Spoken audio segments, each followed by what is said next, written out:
Bibles to be attentive to the preaching of your word. We love you. In Jesus' name we pray. Amen. Amen. All right. Genesis chapter 3, as we're continuing, as we see Abraham developing into the leader that God has for him, and we come to a point in his life, a very tragic time, when his wife passes. If you'll look at verse number 1. And Sarah was 107 and 20 years old. These were the years of the life of Sarah, 127 years. And Sarah died in Kirjath Arba, the same as Hebron, in the land of Canaan.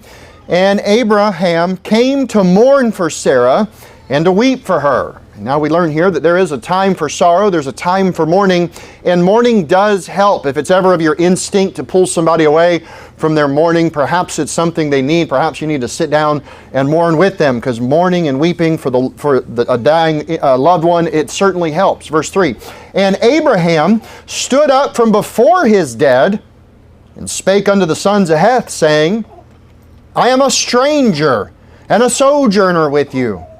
Give me a possession of a burying place with you, that I may bury my dead out of my sight. Notice he's being sanitary. He's trying to separate himself for the unclean. Verse 5, and the children of Heth answered Abraham, saying unto him, Hear us, my Lord. Thou art a mighty prince among us. In the choice of our sepulchres, bury thy dead. None of us shall withhold from thee his sepulchre, but that thou mayest bury thy dead. Now, verse 6 brings us to this interesting statement here. Look what they say. My Lord, thou art a mighty prince among us. These people are showing that they have a respect for Abraham. In their eyes, he had been a great man. In their eyes, he was a great leader. He had an awesome reputation. Now, as we've been covering Abraham, we saw some of his failures and falling shorts, and we see some of the errors that he's had. But through all of that, God is helping him to have a good reputation, right? In Proverbs 22, it says, a good name is rather to be chosen than great riches, and loving favor rather than silver and gold. It's better to have a good name with God and your man around you than to be a rich person with a rotten name. Now, if you would, go to Genesis chapter 12. What I'd like to do at this point, as we've been going through the story, I want to go back and just briefly review some of the great characteristics of Abraham. I know I've been picking on him a little bit when I show his error there, and here he messed up. And believe me, I'm not tearing him down or saying that I'm better than him. But let's just take a moment and pause and reflect near the end of Abraham's life how well he did in certain areas and how great of a reputation that he has. Ecclesiastes 7 said, a good name is better than precious ointment. And these men that were around Abraham, they said, hey, he is a good man. That he's my Lord, thou art a mighty prince among us. Abraham was able to fix his reputation, if you will. He was consistent in maintaining his reputation and trying to have a good name. In 1 Peter 2, it says, having your conversation honest among the Gentiles. It ought to be that as a Christian, when you go out of here, that they look at you, they point at you, they talk about you and say that you're somebody that is doing your best to be a good person. All of us could say of certain people in our lives, that's a good man. That is a good person. They're dependable. They're stable. They're honest. They're somebody that I can put my trust in as a human being as far as that goes. Now listen, if you notice, make thy name great. And the thought here isn't elevate yourself so everybody sees you. No, not at all. What I want to talk about is how to make your reputation great in the eyes of the Lord. I want to be great in God's eyes, not the world's eyes. Yea, not even in your eyes. And believe me, I strive to do the best I can and have a good reputation, but my goal isn't to be accepted of men. My goal is to be accepted of God. And we're going to see this in Abraham's characteristics, because we must have a good rapport with others that are outside in the world. We bear the name of Christ. Your name is Christian. That's who you are. And as a Christian, look, we need to make our name great. We need to be known as a great Christian. We should excel in being known as a Christian, not just be some, Sunday morning only Well, I don't know. Yeah, I think they go to church. I don't know all about them. No, it ought to be. No, I know him, and he is a Christian, and his reputation is great. He's a good man, and he's well known for living up to his name of Christian. We're going to see how Abraham sort of fixed some of his flaws and sort of fixed his reputation, because even you as a person, you bear your family name, don't you? And you have a chance to leave a good heritage, a godly heritage for your children. And it ought to be that your children, you can tell them, hey, live up to your name. I've worked hard to be a Christian and redeem the name from the sins of our fathers or grandfathers. And it's time for us to take this name and this name that God has given us on earth to be known as like Christian, to make our name great. Again, not for our own pride or greatness, but that in God's eyes, when He looks down at us, He'll say, well done, thou good and faithful servant. Yeah. We're going to look at some of these characteristics. You're in Genesis 12. Look at verse number 1. Now the Lord had said unto Abram, get thee out of thy country, and from thy kindred, and from thy father's house, unto a land that I will show thee. And I will make of thee a great nation, and I will bless thee, and look, and make thy name great, and thou shalt be a blessing. How is God going to make Abram's name great? Well, it's going to start with him being a blessing. And I have to ask you, here's the first characteristic of somebody that's making their name great in the eyes of the Lord. Are you working at being a blessing to those that are around you? You understand, if somebody comes to you, it's probably because God is giving you an opportunity to bless them, to be a blessing to them. We always shouldn't just look for what do you have for me or what's in it for me. No, it ought to be that we're focused on being a blessing. He says, and thou shalt be a blessing. Is that a focus in your life? That it would be said of you that you really are a blessing? I hope so. Verse 3, and I will bless them that bless thee, and curse him that curseth thee, and in thee shall all families of the earth be blessed. So Abraham departed as the Lord had spoken unto him, and Lot went with him, and Abram was 75 years old when he departed out of Haran. So he departed as God told him to. Go to Genesis 14. He was obedient. You say, how can I build my reputation and be known as a good Christian? Well, first thing, be obedient to the Lord. Obey what He tells you, and obey right away. Obey quickly, and that will build your reputation as a good Christian. He also took Lot with him, and we would see again, for the sake of time, I'm going to skip a few things, but he mentored Lot. He cared enough to stop what he was doing, help somebody else, point them in the right direction. He mentored Lot in how to become prosperous in his flocks, but also how to call on the name of the Lord. In Genesis 13, we would see that he practiced separation from Sodom. Abraham wanted nothing to do with Sodom. He didn't want to live near the sin or look toward the sin or live in it like Lot did fail there. So there was separation in the flocks. But then we see that Abraham also was a peacemaker. You want to have a good reputation, it ought to be one as a peacemaker, not a rabble-rouser, right? He was a peacemaker between Lot's herdmen and his herdmen, and he even gave Lot the first choice, if you remember. He was esteeming others better than himself. He was preferring others. And you think about it, the application, you think about Saul before he was known as Paul. Boy, he kind of had, his name was mud with God, wasn't it? He was killing Christians. But he was able to turn it around, and he has a good reputation, a good name now, because his focus was, he labored more abundantly than they all. Even David, there were things he did that ruined his name, but he continued, and he was faithful, and he turned it around, and he repented quickly, and of course, he was able to repair his reputation and have a good name. Genesis 14 is where we see there is this, we're going to see that he fought a righteous war to defend the innocent from the wicked. If you would find verse 14, Genesis 14:14. And when Abraham heard that his brother was taken captive, he armed his trained servants, born in his own house, 318, and pursued them unto Dan. Notice, this is the first we see of Abram doing any sort of, if you will, military action. Defensive, offensive. We don't see anything until this, and what do we see? He's fighting for the innocent. He's trying to deliver those that are at risk of death. He's releasing them, if you will, from the wicked. He's also, I like how it says he armed his trained servant. There's a whole sermon in that. Hey, you should be armed, but you should also train, and not just train with your sword or your rifle. You should train in many other ways. And I believe that Abraham was guiding his household. If you guys remember in Luke chapter 2, it talks about how Jesus increased in wisdom and stature and favor with God and favor with man. You know, that is increasing wisdom is mental, stature is physical, increasing in favor with God is spiritual, and increasing with favor with man is social. And it's hard to balance all four of those. Boy, we could probably name some people. Boy, they have this one and that one, but boy, they are just not sociable. They just can't get along with people, and they won't talk to them, and they're always angry and mad or something like that. And so we don't want to be somebody that's out of balance. And well, of course, we all know those that are just working on the stature.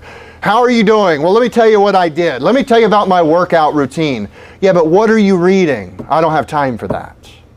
Why? Well, I go to work and I play games and I work out. That's all I do. Well, you're not going to grow spiritually. You're not going to grow in wisdom. Let's continue in Genesis 14. Look at verse number 15.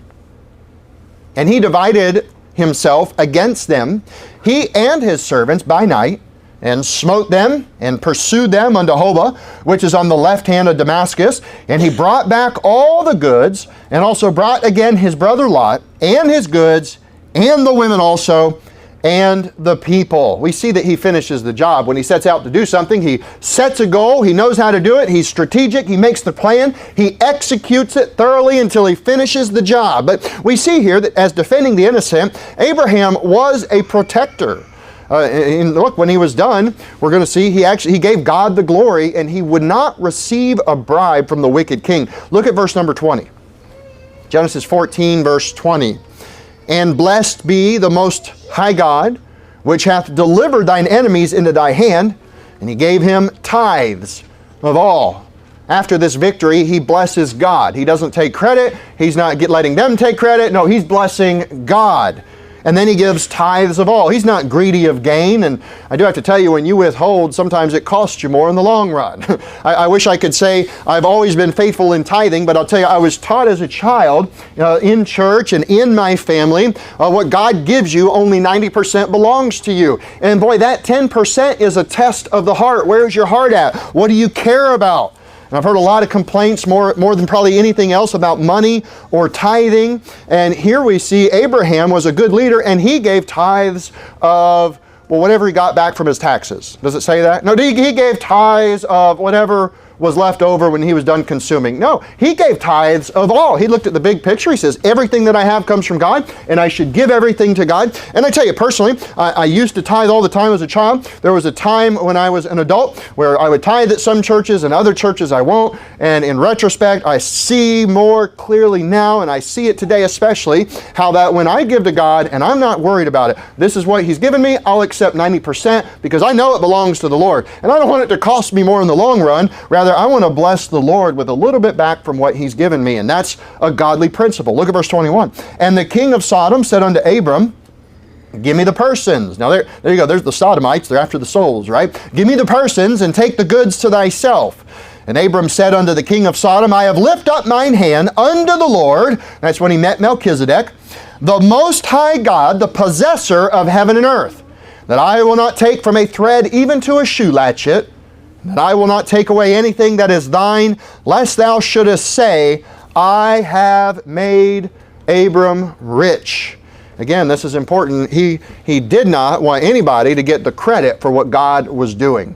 How dare anybody say, well, I did that. No, it's God that did it. We give Him the glory. If you would go to Genesis chapter 18, skip a couple chapters.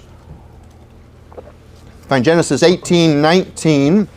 In Genesis 15, we would see that Abraham asked God for a son. He asked in faith, which is how we have to come to Him. In chapter 17, It says, and when Abram was 99 years old, the Lord appeared unto Abram and said unto him, I am the mighty God. Walk before me and be thou perfect. And that was the instruction, and Abraham obeyed. So, what do I need to do today? Well, you need to walk before God, and you need to be perfect. Does that mean sinless? No, that means striving to be like Christ. That means a complete Christian, not leaving something undone or half done. And this is in those steps as Abraham was repairing his reputation and changing what his father had taught him and beginning to do it God's way.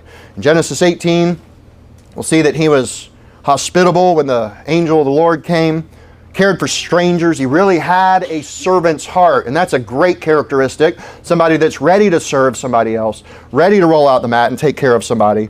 Genesis 18, look at verse number 19. For I know him that he will command his children and his household after him, and they shall keep the way of the Lord, to do justice and judgment, that the Lord may bring upon Abraham that which he hath spoken of him. I love this. What's a characteristic of a leader? What's a good reputation of some? Well, you're going to command your children. You're not going to let them command you. You're not going to let them be tossed to and fro. No, you're going to instruct them and put up guidelines for them. But then it says, and his household. He instructed them, I believe, with authority. He will command his children and his household after him, that they shall keep the way of the Lord. That's so key. This is what it's all about. This is our job, to keep the way. The last generation failed in certain areas, and now we have to redig those wells. Well, let's keep the way of the Lord. How? Why? He says to do justice and judgment. It's very important for us to understand we preserve the next generation by preserving the name Christian. We help others become Christian by preaching the truth to them. And it's our job to elevate that name Christ, the name of Christ, the love of Christ, the gospel of Christ. That works through us. And if we are a dirty vessel and we're too distracted and we're not taking heed to ourselves, then we're going to be a poor soul winner. We're going to be a poor example of Christianity. If anybody were to look at you and say, that's a Christian, no thanks, I'm not interested, then we have failed our Lord. God's will is that we would have that great reputation. If you would go to Genesis 21. Genesis chapter 21. We also see in Genesis 18, if we had continued reading, where Abraham interceded for those innocent souls. Lord, if there be 50, how about 40, 30? Lord, forgive me this once. How about 10? What if there's just 10 people? And there wasn't. There wasn't. Genesis 19, we would see in verse 27, and Abraham got up early in the morning to the place where he stood before the Lord. Say, how can I have a great reputation with God? How can I make the name Christian great again? Well, I'll tell you how. Get up early in the morning, start your day with the Lord. You talk to Him before you talk to any other human being, and He made it a habit in a particular place to start with the Lord, to commune with the Lord, to study with the Lord, to spend time. You're in Genesis 21. Find verse number 5. Genesis 21, verse 5. And Abraham was 100 years old when his son Isaac was born unto him. So we see how it's progressing here. And of course we see even in an old age, he did the best he could to raise his children right. Jump down in the chapter to verse 22. Near the Genesis 21, verse number 22. And it came to pass at that time that Abimelech and Phicol, the chief captain of his host, spake unto Abraham, saying, God is with thee in all that thou doest. What a statement! What a statement. Now go to the next chapter. Could it be said of you that God is with you in all that you do? Because if so, you're living up to the name Christian. Could it be said of you, oh, I know him. He's a man of God. He's going to keep the way of the Lord. Hey, should we tell this joke to him? Don't bother telling him. He won't hear it. He won't receive it from us. Hey, maybe we should ask him if he wants some of this or wants to go with us here. Don't bother him. Don't even ask him. He's one of those Christian types. He's not interested. He's one of those Bible guys. That's fine. Call me a Bible nerd. Call me names, whatever. But I do not want to be known as a worldly person. And there are so many Christians out there that are just failing in this area. They've given in to the lust of the flesh, the lust of the eyes, and the pride of life. They've given in to the financial, if I can get a bigger job and a bigger house. They've given in to the desires of the eye, the video games, I believe, that are destroying so many minds, and the addiction to watching streaming content or the television. It just destroys your mind and it changes who you are. It hurts you. It affects you. It's doctrine going into your heart. Let's not be one of those Christians. These men said of him that God is with thee in all that thou doest. What an awesome compliment. I hope others recognize that you are a blessing. I hope other people see that in your life. And what's interesting is he was also able to receive that compliment. It is important to receive the compliment and give God the glory. Think about it. When hey, Pastor Fannin, good job on that sermon. Hey, that really touched me. Hey, praise the Lord. That's an answer to prayer. That was my goal, is that somebody would get this information. These verses would just be the answer to something they needed. This just happened this month. Somebody came to me before the service and they said, I've got a question. And we sat down and we went through several things, and I kid you not, it was like the whole second half of my sermon was the answer to the questions they were asking me before the service. Look at this and look at that. And they're like, thank you. And then the sermon all the more helped answer. And that ought to be our response, that we can be a blessing to others. That ought to be our goal, is that we can give an answer of the Lord and point them in the right direction. We're back in Genesis 23, and we're going to see now in the rest of the story how he also, in addition to everything we just saw, up to this point, how he learned to maintain a good reputation. A good name is more to be desired, right? It's to be desired more than gold and silver, than precious ointment. It's our goal to make sure that we live up to the name that the Lord's given us. All right, so look at verse number 7. Let's pick back up Genesis 23:7. And Abraham stood up and bowed himself to the people of the land, even to the children of Heth. Now, when he bows himself, he's not worshiping them. He's demonstrating humility. He's demonstrating respect. It is important to respect your elders and honor leaders, okay? So there's nothing wrong with what he's doing here. In fact, it's a righteous thing to do. These are the leaders of the city, and he's kind of honoring them and respecting that they have the authority in the city. Look at verse 8. And he communed with them, saying, if it be your mind that I should bury my dead out of my sight, hear me, and entreat for me to Ephron, the son of Zohar.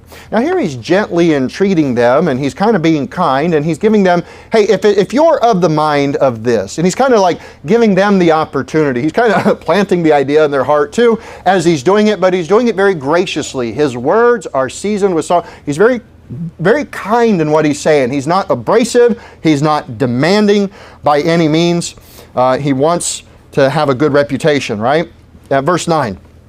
That he may give the cave of Machpelah, which he hath, which is in the end of his field, for as much money as it is worth. He's asking to pay for it.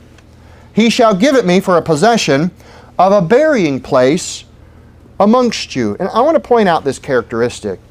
He is willing to pay a fair price. Now, this is honorable. This is the way that a Christian ought to be. We ought to be willing to pay a fair price for something. Now, negotiation is not necessarily wrong. Some people expect you to negotiate, and if you don't, then they say, well, I guess I keep the extra money. I'll put this price and I'll take this. A lot of people do that. And if you never ask for that difference, well, that's on you. You gave them, more than you had to, but what they asked. So negotiation isn't wrong or evil. In the right situation is where it applies. In fact, if I could get a volunteer, Brother Luke, since your brother's operating the controls tonight, this is Brother Luke's pen. Now, Brother Luke, sell that pen to me. If you would, tell me why I need it and try to sell it to me. Go ahead. It's an awfully good pen. You're probably going to need it to write your next illustration on the board. I might need it. Okay, yeah. All right. I'm going to price it at about $75. $75? Whoa! Now wait a minute. That seems a little steep to me, doesn't you? Now, I think it would be appropriate for me to try to negotiate this situation if I feel the need for that pen. So far, he's not doing a good job of convincing me. I really like my $75 a whole lot more than that pen. But I tell you what, since it's not really green or blue, what is that, a teal? It's kind of confused on its color. Why don't you cut the price in half? Maybe, yeah. See, okay, so there's a time and a place to negotiate, right? And it's good for me, I think, to try to bargain him down. In fact, while we're at it, oh, that's an Expo brand. They just don't last that long. I'll give you $1. So, and he's not going to build value. I'm just going to take value away. We can negotiate. Nothing wrong in what's happening here. But now let's take a different approach. That's his pen. Ooh, is that your pen?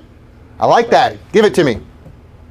But not without a fight. Not without a fight. I don't want to fight you. I want to be your friend. I tell you what, I'll give you 10 cents for it. All right, cheers. Now, I mean, surely a pen like that, it must be worth at least a dime, if not a nickel, right? Maybe. Maybe? Can I get it for a dime? Is that too? How about I'll give you 2 or 3 cents. Now, what am I doing? I'm belittling him. I'm saying, I want your product. That's your possession, but I want it for me, and I'll name my price, and I'm going to keep on pecking him down until I get the price I want. That's when you're kind of being a little dishonest in negotiation. If I say, I used to have a pen just like that, and I really need one, what's a fair price? And he said, $1. And $1's a fair price? It is not, saith the buyer. Yeah, it is not, saith the buyer. Ooh, you must read your daily proverb. Thank you, Brother Luke. You can have a seat. Yes, sir. And I'll take your pen anyway.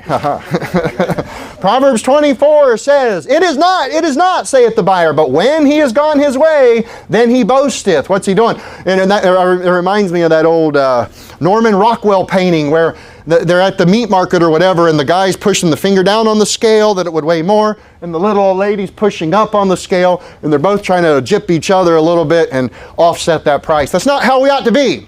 We as Christians ought to pay a fair price for a fair thing.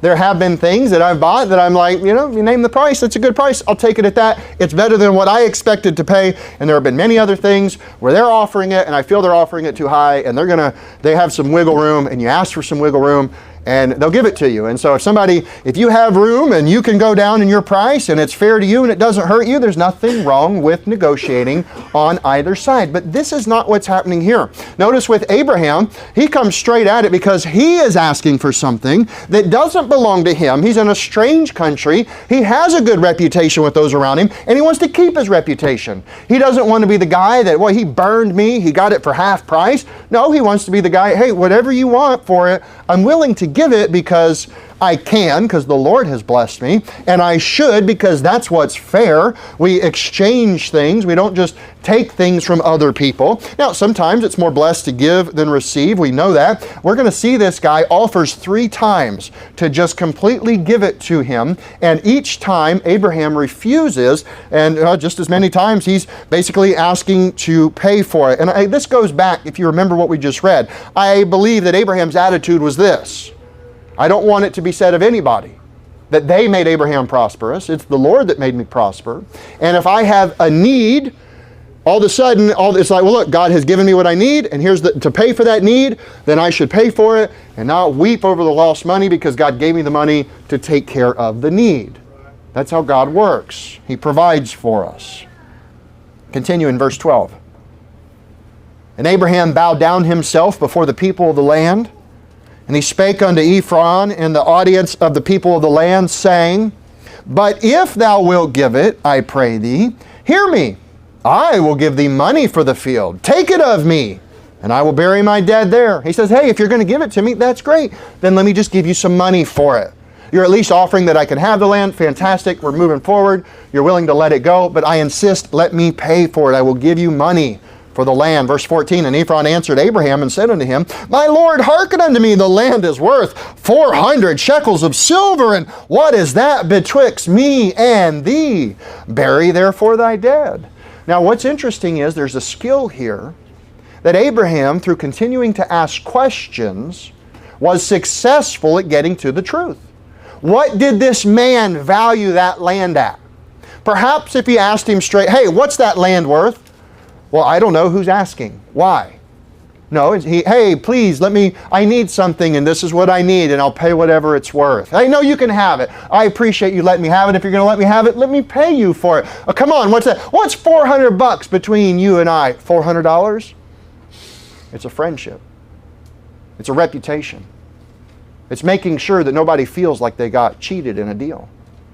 400 pieces of silver here. Now that's real money. Notice, I will give thee money for it. And he says, it's worth 400 shekels of silver. This is so important out soul winning.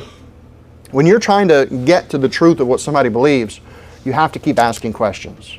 You have to keep asking questions. If you don't ask questions in the beginning when you're talking to somebody, you may be misled in what they truly believe or where their heart is at. It's very important to develop this skill to learn to ask questions of people. And listen, it's a sign that you actually care for somebody. Brother Benjamin shows up and we're not grilling you, Brother Benjamin. We just love you and we want to know, hey, what do you do here? And where are you from there? And he's like, oh, cool. You know, and that's getting to know somebody. Because isn't it better to talk about your needs than me to tell you what, let me tell you what I did today. No, hey, how are you? What are you doing? How can I help you? How can I serve you? Now, this is a characteristic, a skill that Abraham had developed, and here he executed it very faithfully. And what's 400 shekels of gold? Look at verse 16.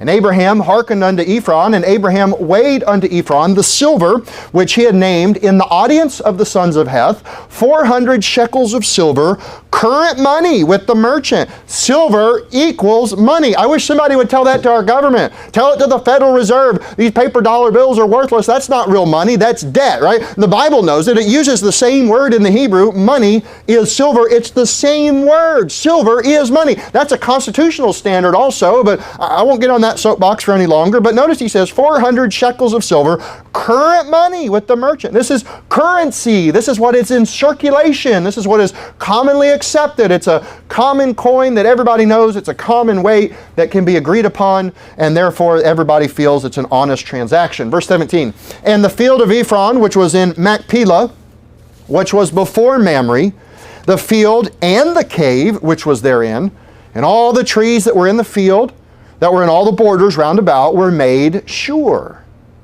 unto Abraham for a possession in the presence of the children of Heth, before all that sat in the gate of his city. And after this, Abraham buried Sarah his wife in the cave of the field of Machpelah before Mamre. The same is Hebron in the land of Canaan. And the field and the cave that is therein were made sure unto Abraham for a possession and a burying place by the sons of Heth. Notice personal property or private possessions. This is a very essential doctrine in the Bible. Obviously, the earth is the Lord's and the fullness thereof. He owns it all, and He's given us dominion over it. And He immediately gave Adam and Eve some territory, and then He took it back from them, and then they had other territory. And here Abraham he's a sojourner and a traveler and a stranger, and he never really owns a plot of land because he's looking for a city whose builder and maker is God. It would be his children 400 years later that would get a possession of dirt, which of course they lost because they couldn't keep it. They're imperfect. But owning private property in the Bible is essential to rights. Property rights has a lot to do in the history of America with voting and those sort of things. And it's a biblical concept. All the things in the government that are good in America, I think, came or originated from biblical things. And of course, they're trying to stray away from all of that. So that's it for chapter 23. I do want to just summarize what we just talked about. How do you make your name great for the Lord? How could it be said of the Lord that you have a good reputation as a Christian? The things we just spoke about. First, we work to be a blessing to others. We help them. We serve them. That's the spirit that we should have. We should obey every word of God and do it quickly. We should mentor others and point them in the right direction, but we mentor with our actions. What's that old saying? Your talk talks and your walk talks, but your walk talks more than your talk talks. In other words, what you do speaks much louder than what you just say. Abraham lived it out. He was a good example of a leader. He mentored Lot as much as he could. Also, Abraham was separate from sin. He was a peacemaker. He tried to make peace when he could. He preferred others better than himself.